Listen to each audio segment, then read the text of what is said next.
Arte hezkuntza eta esperimentazioa batera doazten bi elementu dira.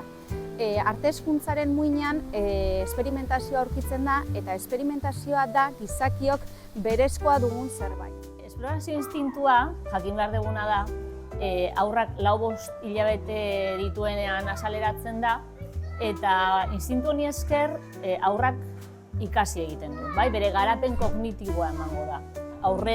Haurrak bere gorputza esploratuko du eta mugimendua garatzen doan heinean bere testuingurua esploratuko du.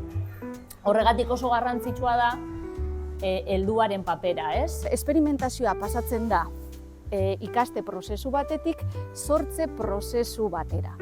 Eta sortze prozesu horren bitartez haurrak hainbat erramienta eta hainbat konpetentzi eta gaitasun eskuratzen ditu beharrezkoak dianak bizitzarako, baina baita ere ikasteko. Eta ikasteko matematikak, hizkuntzak, kiroletan aritzeko. Helduak egin behar duena da haurren testuingurua zaindu. Alde batetik oso garrantzitsua izango da segurtasuna bermatzea. Haurrak lasai esploratzeko eta seguru esploratzeko.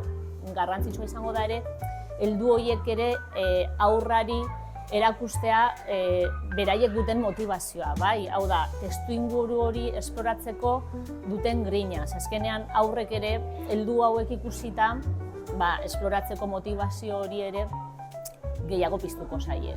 Eta azkenik ere oso garrantzitsua izango da haurrari eskaintzen diegun segurtasun ez bakarrikan fisikoa, baizik eta emozionala ere. Atxikimendu instintu hori zenbat eta apalago egon esploratzeko motivazioa askoz handiagoa izango dela.